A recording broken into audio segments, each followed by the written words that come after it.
Empat langkah, yang empat langkah. empat langkah. langkah yang empat langkah yang Feldman bagi tu. Satu, kita kena mendeskriptifkan ataupun memberi gambaran dulu tentang produk tu. Yang kedua, kita analisis ataupun kita ceritakan tentang unsur-unsur yang terdapat pada kereta VW GTI tu. Yang ketiga, kita interpretasi. Yang keempat, baru kita nilai sama ada kita nak beli kereta tu ke ataupun tak. Pada dasarnya begitulah, ya kan? Jadi apa yang disebutkan deskriptif, kalau lukisan kanak-kanak senanglah. Kita lihat karya kanak-kanak, kemudian tu kita tengok dan kita describe apa yang ada dalam bentuk deskriptif. Kalau kereta, kita describe apa yang boleh dikriteriakan sebagai deskriptif. Harga, harga, ya, harga, okey, bolehlah. Harga kereta, tahun pengeluaran. Okey, Aisyah. Nuri Aisyah nak jawab sesuatu. Apa dia Aisyah? Seni reka bentuk kereta tu, warna. Wow, dah melangkaui. Deskriptif ni dia okey. Warna tu tidak duduk dalam deskriptif dah. Kita kena metodikal tau. Ini latihan untuk kamu. Kita kena metodikal, kita kena buat step after step. Baru dia jadi apa orang kata berstruktur, dan step itu dia tidak redundant, tidak apa-apa. Tetapi description ni adalah sebahagian daripadanya Nurina Aisyah dah sebut dah, Zu pun dah sebut, yang lain sambung. Apakah dia? Kalau kita tengok di mana duduknya deskriptif kereta itu? Syarikat pengeluaran dia. Syarikat pengeluaran dia, ya, Pak Robit, yes, sikit lah, tapi bukan yang utamanya. Yang utama tu dapat, kita terus pergi pada format analisis. Kalau spek kereta tu Encik? Tu dia, Nur Khadijah dah jawab. Spek kereta tu lah deskriptif, dia describe kan size, dimensi, sebab kita melihat objek membawa makna. Tengok lah. Saya bagi satu macam industrial design apa pula. Saya tunjukkan dalam apresiasi tajuk 7 dan tajuk 8 dia hampir sama tau. Kerja yang sama. Yang berbezanya adalah begini sahaja. Ini adalah dua dimensi. Dia adalah bentuk ilusi yang saya hasilkan di sini. Kamu lihat bentuk kan? Ada satu bentuk di atas keping kertas. Tapi boleh tak bentuk itu kamu keluarkan daripada kertas itu menjadi objek sebenar di alam sunnah? Tak boleh. Ini adalah bentuk ilusi. Jadi apabila kita bentuk, apa makna kepada bentuk ni? Kan? Siapa nak jawab? Bentuk bentuk apa? Sebuah motor. Bentuk sebuah motor. Yang kamu sebut sebuah motor tu, dia memberi makna. Nampak? Bentuk tu apa yang kamu lihat. Senang aja. Setiap bentuk dalam alam mempunyai makna tertentu. Itu yang Allah cipta manusia itu lebih special daripada binatang. Kucing melihat skuter. Okey, so kita tak usah kata kita tak usah kata skuter objek ciptaan manusia kan, kita ambil objek dalam. Kucing melihat bentuk ikan dan kucing inginkan ikan, tetapi kucing tidak dapat mengistilahkan ikan. Manusia melihat ikan, manusia juga ingin makan ikan, tetapi manusia boleh mengistilah dan memecahkan istilah ikan itu.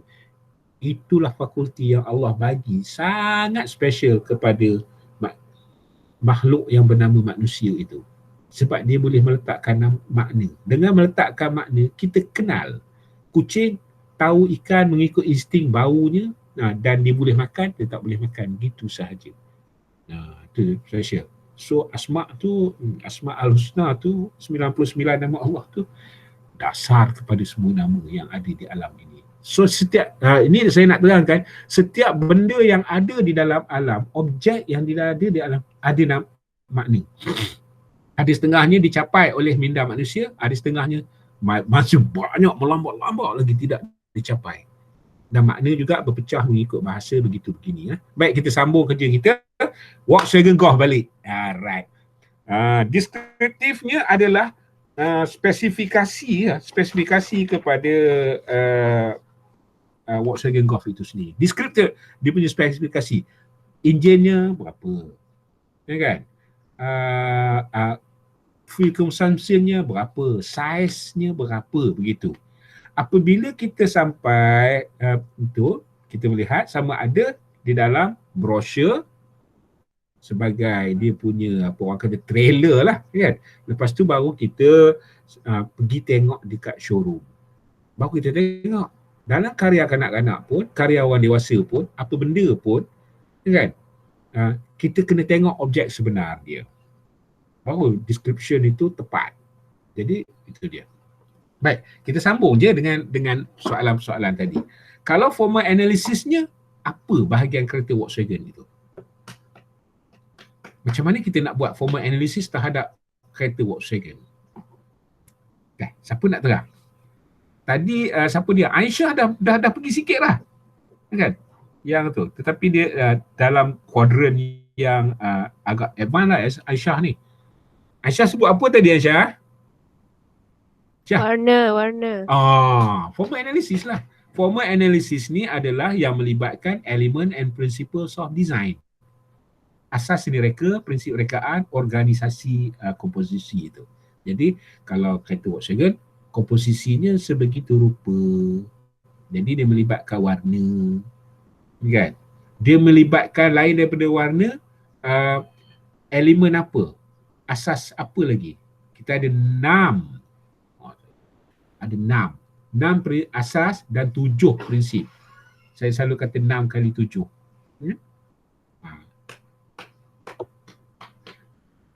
Asas garisan ada tak kepada tubuh badan Volkswagen Golf? Ada tak? Siapa nak jawab? Takkan Siti Zukaidah sahaja jawab semua.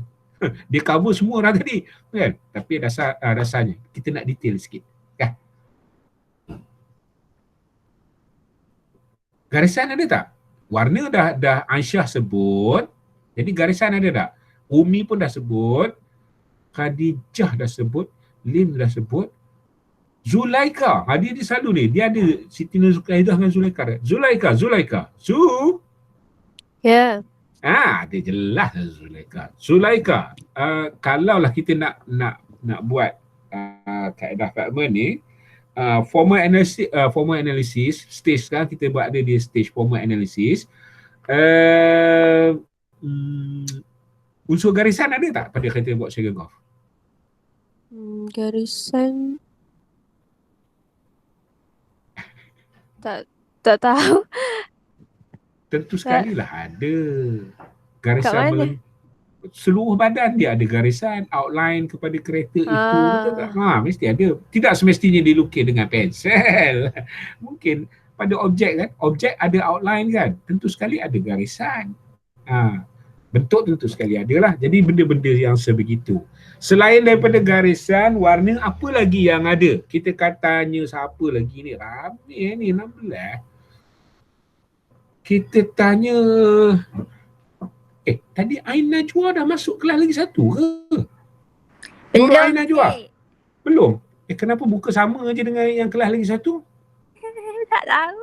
Tak tahu. Saya yang confused tu, kan? Jadi Ain ada lagi tak? Bentuk dah. Mesti dah. ada bentuk kan? Warna dah ada dah, garisan ada dah. Apa lagi? Okey, kita tanya prinsip pula. Ruang. Tentu ada ruang dalaman, ruang luaran. Betul lah tu, kan? Mesti ada ruang. Ruang tempat duduk, ruang enjin, ruang simpan barang. Nampak? Ada kan? Kita timbang kan? Nak ruang simpan barang besar, nak tempat duduk depan besar. Contohnya nak selesa, kan? Nampak? Ruang, ya? Tu dia. Lepas tu, okeylah. Tak salah tanya banyak-banyak kan, kita tak detail, at least kamu tahulah sebab kamu pun tidak didedahkan kepada elemen dan prinsip rekaan secara rasminya. Maka kita tanya gitu bagi kenal aja lah. Lepas ni kalau kamu Google saja, element and principles of design, kamu akan jumpa lah benda-benda ni. Itu kita belajar sem depan. Tetapi sem ni pun dah perlukan sedikit sebanyak kita. Saya selalu bagi hint kepada future. Macam bila saya akhiri tajuk 6 hari tu, saya dah bagi hint kepada bentuk dan makna kan. Saya tunjuk lighter, saya tunjuk gambar skuter gitu gini. Jadi ini nanti kalau kita belajar ni, kita dah bagi hint dah kepada tajuk the next semester. Baik. Interpretasi kepada maknanya bagaimana? Apakah maknanya kereta Volkswagen Golf itu? Satu, kita tahulah makna dasarnya sebuah kereta jenama Volkswagen Golf. Petanda-petanda visual yang ada menunjukkan itu adalah Volkswagen Golf dan bukan lori balak, apa? Logo Logo, ya Zulaika. Yang paling ketara sekali memang logo. Itu sebab kadang-kadang adalah kan orang-orang yang dia beli kereta murah, dia bubuh logo besar. Sebab kereta tu ada iras-iras kereta besar. Kereta yang mahal. Logo itu memberi makna kepada statusnya kereta itu. Memberi makna kepada harganya kereta itu. Memberi makna kepada keselesaan kereta itu. Memberi makna kepada status orang yang memandu dan mempunyai kereta itu. Nampak? Very meaningful kan? Dia sangat bermakna tau. Nampak? Walaupun dia kereta Volkswagen Golf, berbanding dengan kalau, kata contohlah, kalau BMW, ya kan? Dia lain, dia membawa makna lain. Dan perbandingan kepada makna ini terbudaya dalam masyarakat. Kan? Biasanya kalau bawa kancil, bawa Azia, kan? Orang kata, student lah tu. Kalau budak perempuan bawa kancil, bawa Azia, walaupun dia CEO syarikat besar, orang kata dia student. Nampak? Makna itu menjadi sebegitu rupa. Hanya satu hari itu kereta dia mungkin hantar workshop untuk servis apa semua, dia pinjam kereta adik dia yang jadi student. Sedangkan dia CEO sebuah syarikat international. Tetapi kalau dia berhenti kat traffic light, itu student universiti itu. Jangan kamu. Kalau bawa Azia, orang tahu dah. Budak perempuan bawa Azia, pakai tudung bergaya-bergaya sikit, ya kan? Orang tahu, ini student lah ni. Tengok pada stiker yang ada pada cermin kamu, tengok ada pula logo IPG kampus itu. Guru pelatih, orang kata. Kalau ada logo UiTM, student UiTM. Itulah. Dia membawa makna yang ada pada objek. Selain daripada logo tu, apa lagi yang petanda-petanda maknanya tu? Contohnya kalau Volkswagen Golf GTI. GTI itu membawa makna apa? Seronok ni, sekelompok pelajar perempuan kan, tengok mereka ni tahu peka tak tentang branding kereta. Teradeng. Ya kan? 10 Shuzen. Kalau Volkswagen Golf GTI dengan Volkswagen Golf sahaja, GTI tu membawa makna apa kan? Maaf Encik, saya tidak tahu tentang kereta. Tak apa. Tak tahu tak apa. At least dia bagi tahu. Saya pun tidak harap kamu mesti jawab betul. Okay. Siapa tahu? Siapa tahu GTI tu? Nak cuba? Nurul Asyik. Boleh sila Asyik. Kereta sport ke? Iyalah, GTI tu sport lah. Kan? GTI tu kereta sport, yes. So dia bukan kereta sport tau. Tetapi dalam banyak siri golf, dia kira high spec. Spec tinggi. Performance dia lebih. Dia tak salah saya 2000 tempur ke? 2.8 tempur ke tempur diesel. Saya pun tak sure lah. Saya pun tak detail. Contohnya macam Toyota Vios lah. Toyota Vios ada yang E, ada yang G. Kalau kamu tengok dekat logo dia kan. Toyota Vios ada G. G spec lain. E spec lain. Sikit rendah, sikit tinggi. Begitu. Kalau Exora saya senang je. Tebu, habis cerita. bowl lah tu, ada yang campero, macam-macam lah. Jadi benda-benda ini membawa makna supaya kamu aware, kan? Jadi dia juga membawa petanda makna kepada harga dan nilai. Dan akhirnya setelah kita lalui langkah-langkah deskriptif, kita dah lihat kereta itu dalam brosur, dan dalam brosur ada dia punya spesifikasi enjinnya, dimensinya, apanya. Kemudian tu kita pergi lihat lagi sebenar, dekat showroom, tengok kepelbagaian warnanya itu, kemudian tu kita tengok dia punya dalaman. Tu sebab orang jurujual kereta selalu bawa kereta dia pergi dekat shopping complex supaya orang boleh buat daripada deskriptif dan formal analysis. Nampak? Jadi bila kita tengok, kita tertarik. Kalau setakat tengok gambar, iklan dalam TV, iklan dalam brosur, mungkin tidak begitu jelas deskriptif dan formal analisisnya, kan? Lepas tu kita lihat kepada maknanya, kita tahu dah kalau bawa Azia ni student, kalau bawa Volkswagen Golf GTI ni executive international, ya, sebab harga itu memainkan peranan. Harga itu juga memberi makna kalau kita mengapresiasi sebuah kereta. Dan objek-objek berharga lah, kan? Design itu, ya. Jadi akhirnya baru kita buat pertimbangan, judgement untuk sama ada membeli atau tidak membeli kereta itu. Baik, soalan ini saya panjangkan lagi kepada bagaimana kalau kita memilih pasangan. Ini saja soalan ni, kan. Bagaimana kalau kamu semualah, macam saya tak payah pilih dah lah, kan. Macam mana kalau kamu semua nak memilih pasangan, boleh tak guna pendekatan Feldman ini? Boleh. Zulaikha jawab boleh. Ya, boleh. Siapa kata tak boleh? Susah dia kata. Boleh tak? Baik, kalau boleh, bagaimana? Nafisah ni tak berbunyi. Nafisah. Oh, Nur. Wahai cahaya Nafisah. Nur Nafisah Abdul Wahab. Dah tak ada. Umi Aisyah dah jawab dah tadi sekali. Khadijah Asyiqah Ainajwa. Siti Nur Najihah. Dah jawab juga saya rasa. Najihah. Ya, Cik. Kalau kita boleh memilih pasangan lah contohnya, to make the discussion rather interesting, sebab skop kehidupan kamu obsesi, mungkin bukan obsesi lah, tetapi kamu sentiasa selalu memikirkan tentang perkara ini lah. Saya boleh faham ni, kan. Jadi saya tanya lah, bukan makna Siti seorang je, semua sekali lah, lelaki baik perempuan pun, kan.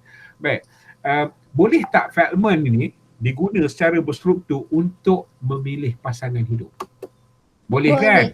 Boleh. Okey, kalau deskriptifnya apa? Tengok luaran dia dulu. Tengok luaran dia. Belum tengok budi bicara lagi, budi pekerti je lagi. Belum tengok luar je. Itu yang kamu tengok artis kamu menggila, tak tahu. Tengok luarnya saja. Tapi perangai artis pun belum tentu lagi kamu rasa selesa dengan kamu, kan. Gitu je. Itu ya, deskriptif. Kalau formal analisisnya, detail sikit lah kepada deskriptif tu. Apa benda?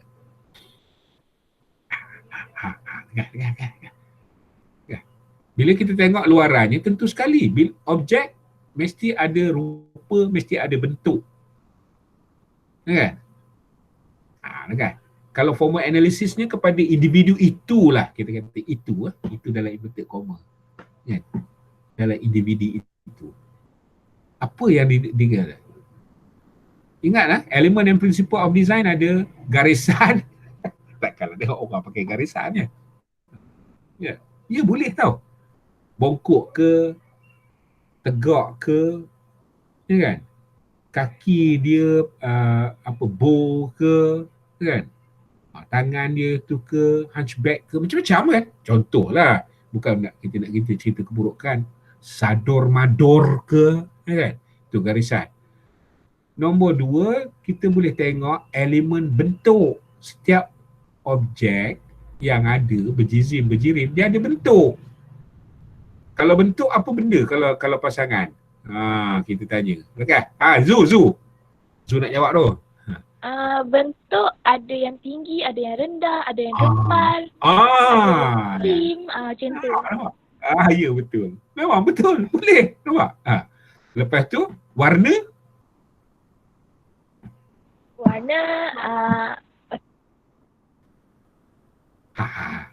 warna ada yang warna sawo matang, ada yang kuning langsat, ada yang coklat. Ya. Kan?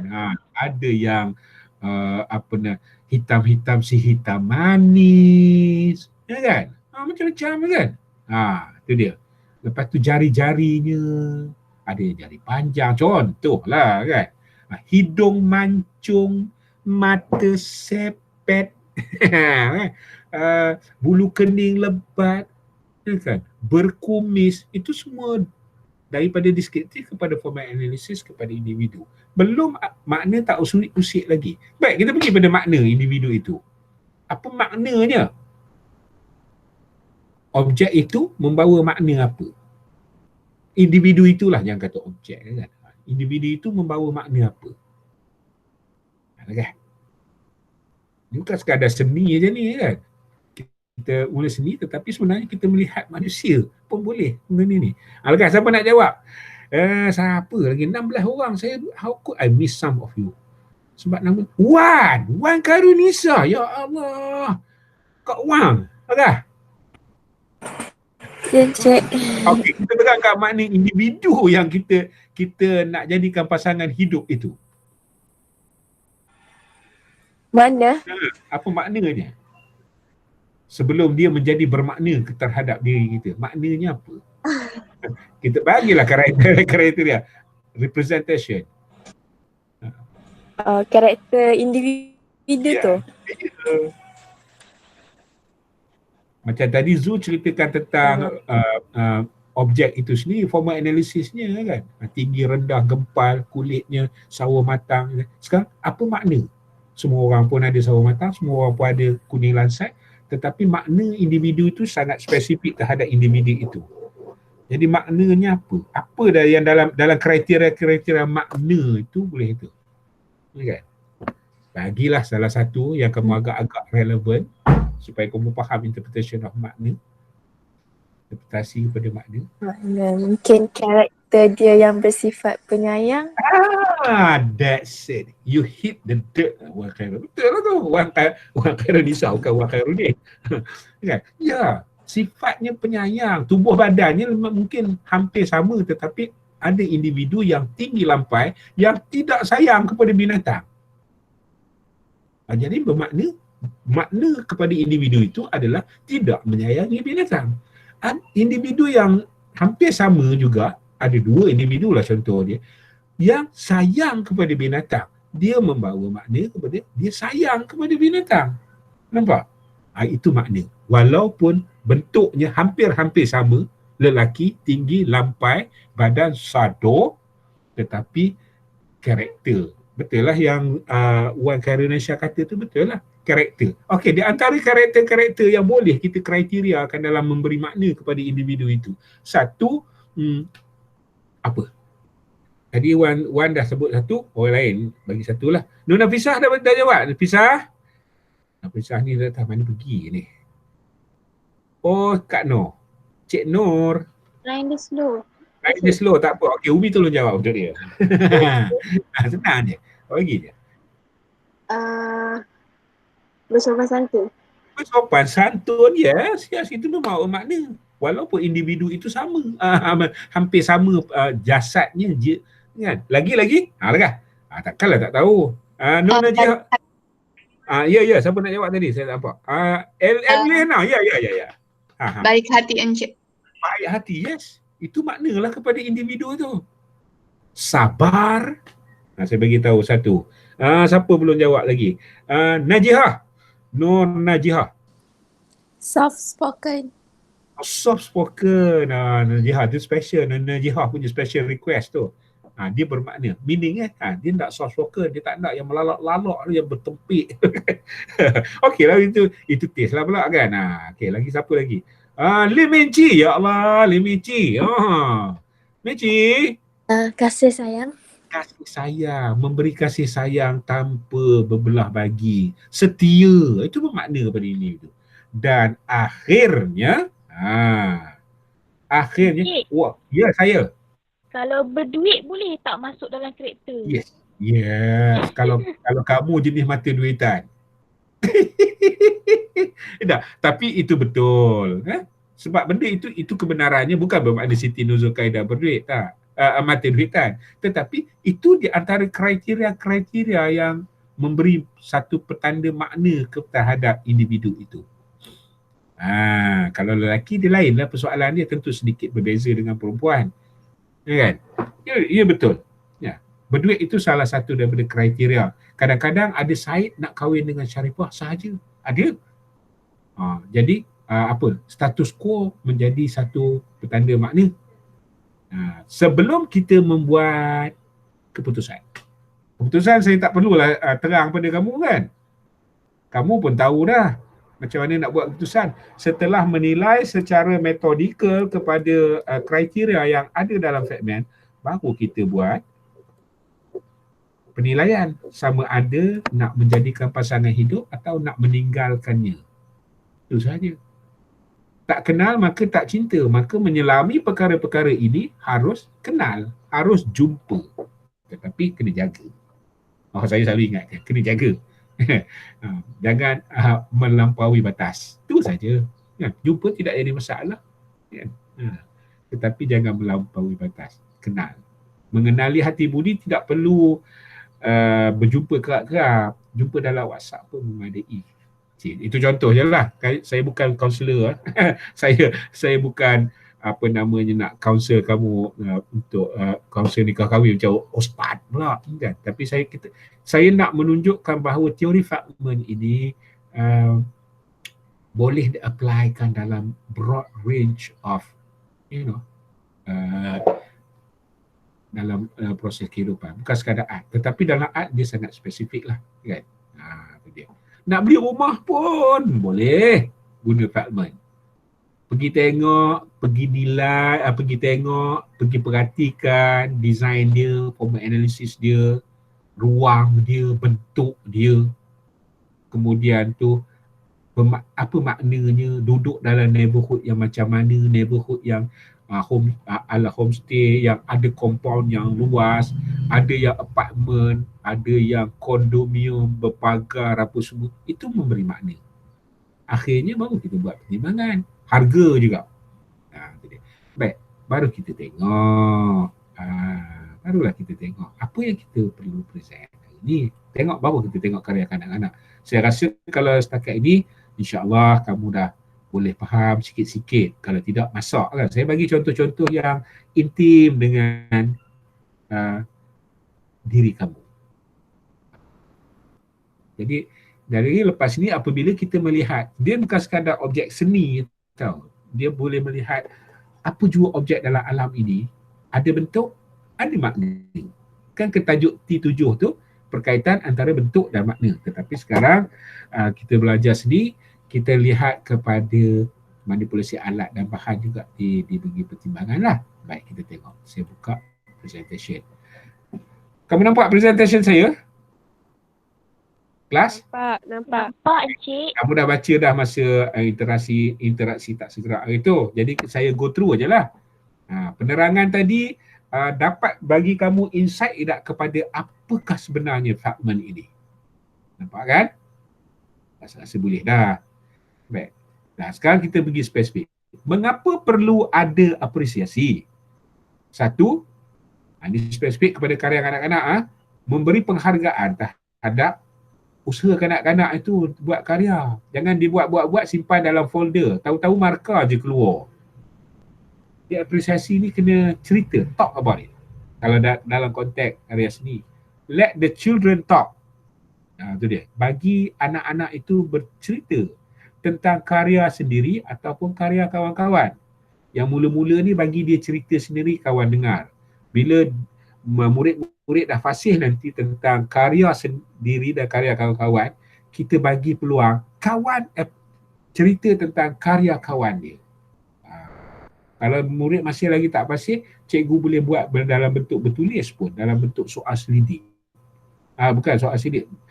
Saya suka student saya ada guru pelatih yang buat masa praktikal, dia buat beberapa soalan, tetapi memang sebab bila kita tanya soalan secara rawak sahaja, kadang-kadang dia tersasar. Jadi dia buat soalan, dia tulis satu set soalan yang berbentuk deskriptif, diikuti dengan soalan yang berbentuk formal analysis, soalan yang berbentuk interpretasi, soalan yang berbentuk judgement. Biasanya dia buat 3 atau 4 soalan je untuk mula-mula murid-murid yang kita ajar tu biar terbiasa dengan kaedah Feynman. Kita tanyalah, apa yang kamu lihat? Dia ceritalah kamu lihat. Kan? Jangan bagi dia jawab panjang-panjang. Jawab je, saya melihat gambar sebuah skuter. Dah bagi makna ke tau? Direct kan? Lepas tu, apa warna skuter? Skuter itu berwarna merah. Skuter ni digunakan untuk apa? Untuk jalan-jalan. Ya, mana kan? Cantik tak gambar skuter ini? Cantik. Dah. Ringkas saja. Dia merupakan komponen penting dalam PDP, PSB, sekolah rendah, menengah dan peringkat universiti, peringkat macam-macam lah. Dan saya expandkan lagi kegunaan dia sampai dalam kehidupan pun boleh. Jadi selepas ni apabila kamu melihat sesuatu objek itu, sebelum kamu mengatakan ia cantik, kamu sudah saya beranggapan kamu sudah tidaklah lagi menilainya ikut rasa sahaja. Kan? Saya harap kamu dah metodikal. Benarnya memang orang yang biasa-biasa pun, the layman pun, dia sebenarnya benda itu berlaku, proses itu berlaku, tetapi dia tidak menyedari proses itu berlaku secara akademik. Kamu sebagai guru mesti belajar benda ini secara menyedari perkara ini secara akademik. Orang lain pun kata tu, cantik lah kereta tu. Dia kata cantik je, tapi sebenarnya dia dah kadang-kadang kalau orang yang biasa, dia mungkin lompong aja, dia tengok objek aja. Description dia tak tengok, dia tak tengok spesifikasi kereta itu. Dia kata, lawa lah, kereta apa lalu ikut jalan tu? Lawa lah aku tengok, laju lah aku tengok. Dia tak tengok struktur harga apa semua. Lepas tu baru dia tengok kemudian bila dia dah mula-mula berminat. Itu dia dah. Lepas tu menjadikan penilaian karya kanak-kanak lebih berstruktur, sekata dan adil. Ini penting. Jadi tidaklah ikut selera guru. Saya dah pesan awal-awal dari T5 T6 T6 dah pesan dah. Jangan sekali-kali menilai karya kanak-kanak ikut nafsu sang guru. Idealisme estetik sang guru. Jangan. Dia tentu sekali tak sejajar. Kita dah tengok dalam Lowell Fair, dia tidak sejajar. Dia mempunyai kekangan-kekangan tertentu sebelum dia sampai proses, sampai peringkat di mana dia sama level dengan gurunya. Jadi kita kena tengok. Inilah salah satu langkah untuk menjadikan proses itu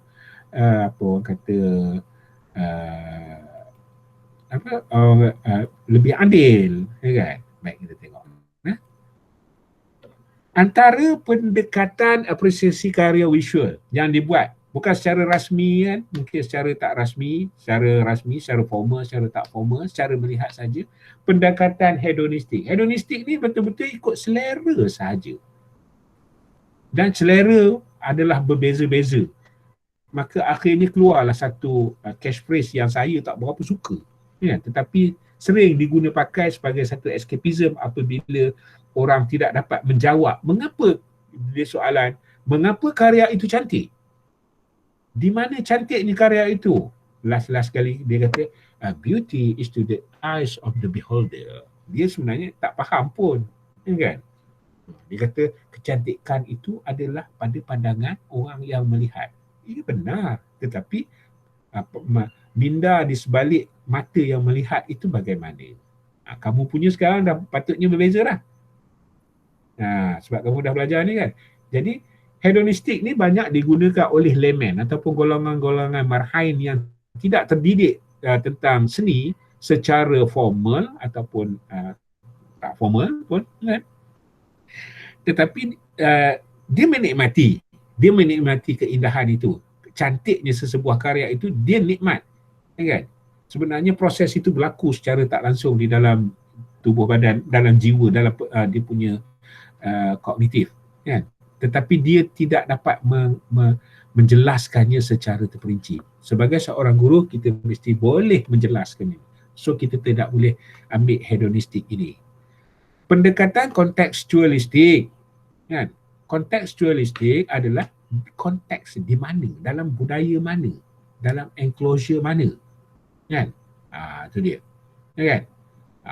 Kita kena tengok konteks dia. Biasanya bila kita buat meaning, kontekstualistik dalam konteks mana kita kena beri perhatian. Sebab meaning akan berbeza, makna, interpretation of meaning akan berubah mengikut konteks. Bagi kaum Cina, merah maksud semangat, rezeki apa semua. Hitam maksud mati. Tetapi bagi black metal, hitam adalah strength. Kan, puak-puak yang geng-geng apa namanya tu. Kan, ungu memberi makna yang berbeza dalam budaya yang berbeza. Contohlah, saya bagi contoh yang mudah kamu hadam. Pendekatan formalistik ataupun organistik, itu yang kita buat melalui Feldman, dia lebih mendekat pada inilah. Dia memberi pertimbangan-pertimbangan yang lebih komprehensif dan menyeluruh supaya kita dapat melihat karya itu dengan lebih objektif lagi. Okay, masa pun dah 9.50, saya gol. Pendekatan normistik, mengikut norma, norm ataupun sudut pandangan ataupun pegangan. Tahu? Kalau melihat karya-karya seni Islam seperti arabes di masjid apa semua, kita tidak boleh mengikut barat. Dia kalau barat boleh ikut, tetapi dia tidak cukup. Kalau melihat karya-karya kebudayaan Melayu, ya, tumbuh berpunca-punca, penuh rahsia, tajam tidak menikam lawan, lembut tidak membelit kawan, itu dia punya dasar kepada melihat karya-karya Kerawang ataupun karya-karya Wastapa Wansu, karya-karya apa lagi, Keris, karya-karya Kerawang-kerawang yang ada di rumah tradisi Melayu, kan, buah butun, tunjuk langit apa semua. Dia perlu melihat mengikut budaya itu sendiri, normistik. Contohnya kalau kita ambil karya-karya daripada orang asal, karya-karya tradisi orang asal, dia mempunyai makna yang berbeza dan persimbolan-persimbolan yang berbeza. So ikut norm masing-masing. Kalau kontekstualistik ni dia lebih western, lebih global, lebih universal. Yang ni juga global tapi kita ambil dalam konteks regional lah, senang faham kan. Dia mengikut. Kalau karya, contoh dia, kalau kita melihat karya kepada Buddha, Angkor Wat, apa semua, dia kena tengok daripada norm kepada orang ataupun penganut yang menghasilkan itu, kan. Menyelam di lautan susu, nirvana, kan. Kalau ikut konsep apa namanya Zen Buddhism Jepun lain lah, Zen Buddhism dia lain, kan. Apa nama Yugen, konsep Yugen contohnya, dia adalah bukan solid emptiness, dalam kekosongan itu ada pengisian yang spiritual yang mantap. Contoh dia lebih kurang macam tu lah. Kalau kamu tengok Ruanji, ya kan, The Sand Garden di Jepun, dia macam tu, kan. Pendekatan eklektik ni adalah pendekatan yang mula-mulanya rebellious. Dia rebel kepada amalan-amalan dalam artistik yang sudah biasa dipakai, secara diterima pakai oleh akademia apa semua, kan. Macam Feldman tu dah kira terpakai oleh akademia lah tu, kan. Dia eklektik, dia go against, sifat dia antagonistik sikit. Kemudian tu baru dia menjadi niche. Kadang-kadang dia jadi niche lah, kadang-kadang tidak. Contoh yang paling dekat dengan generasi kamu adalah grafiti. Mula-mula grafiti kamu buat dekat tandas toilet sekolah je. Budak perempuan mungkin tidak lah, budak lelaki segemar sangat.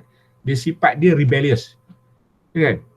Dan dia kurang kawalan.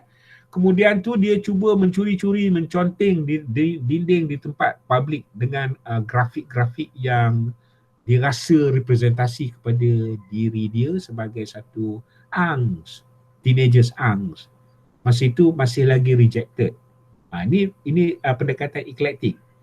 Kemudian tu akhirnya, akhir-akhir ini, grafiti, bukan akhir lah, dah banyak tahun dah pun.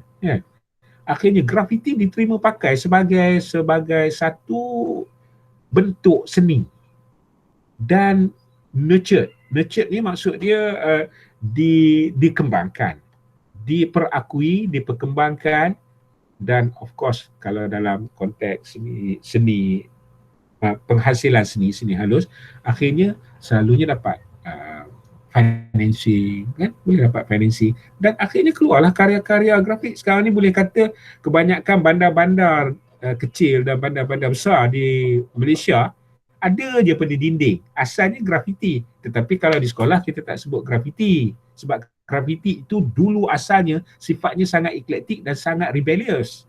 Dia menconteng kadang-kadang kata-kata lucah, kadang-kadang simbolisme kepada protes, kan? Protes macam-macam, kan? Tapi kalau di sekolah kita sebut sebagai mural, kan? Jadi grafiti dia satu bentuk seni yang pada asalnya eklektik tetapi sekarang sudah diterima pakai. Dah 9.55 kita tengok. Nah, yang ni tak payah lah. Excuse me. Ya.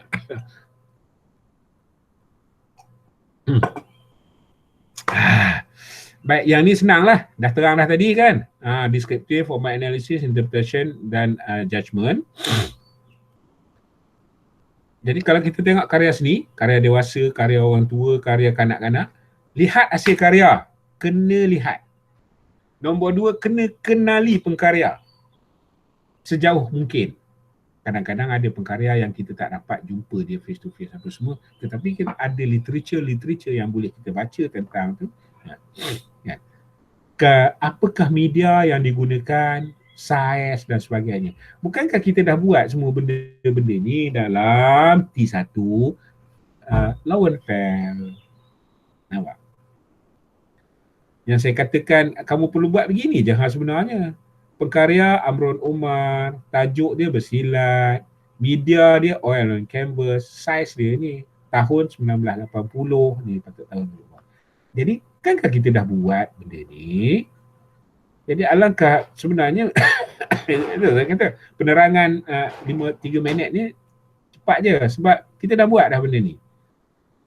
Nombor 2, formal analysis, asas seni reka, prinsip rekaan, organisasi asas seni reka dan prinsip rekaan menjadi komposisi. Bukankah kita juga dah buat dalam T1, kepasihan memilih dan memanipulasi alat bahan dan media. Dah buat. Kamu dah buat analisis dah terhadap kamu punya responden tentang benda ini. Cuma saya tak bagi tahu sahaja secara formal. Sekarang beritahu. T7. Dah RMK kata T7 lah.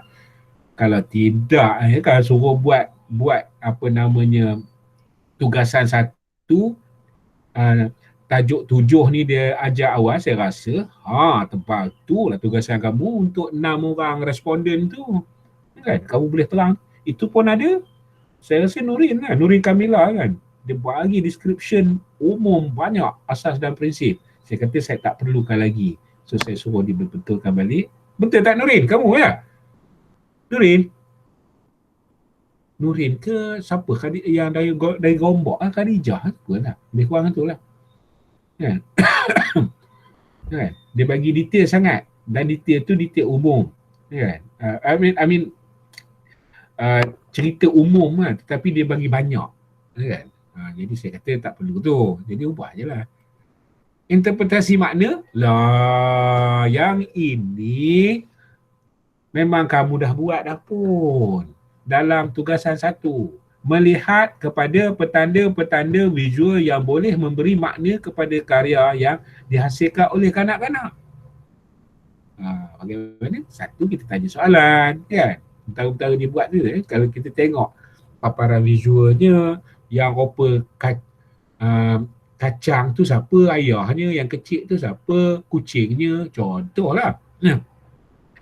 Berlandaskan teori yang digunakan pakai oleh pengamal seni sejagat. Contoh dia, teori artistik kanak-kanak Lowenfeld dan Britten digunakan untuk melihat kejajaran perkembangan artistik dan peringkat umur kanak-kanak. Inilah yang kamu buat dalam tugasan 1. Ini tak payah terang lah. Ini kamu dah tahu dah. Penilaian setelah dilihat ke semua aspek, deskriptif, formal analisis dan interpretasi, 3 dulu. Baru boleh buat pertimbangan sejauh mana karya tersebut berjaya atau sebaliknya.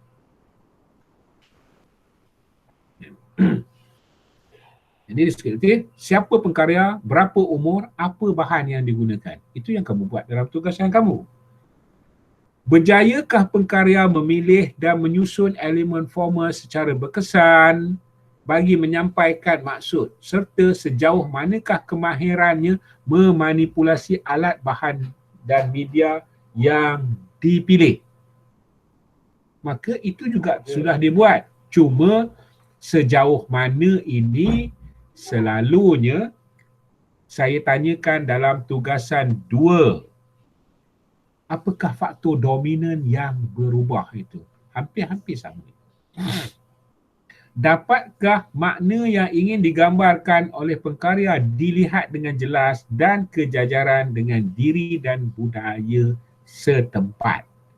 Yang ini saya sering kali ingatkan untuk karya biasa orang dewasa, ya.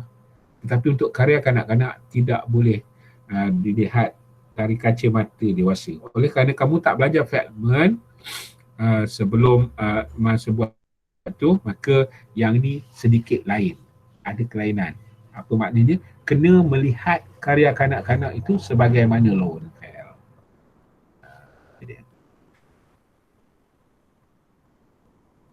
Ini nak habis lah. Ini semua Haikal Hanif bin Safri. Hampir sama. Cuba buat apresiasi karya mengikut perkembangan Feldman digabungkan dengan teori Lowenfeld.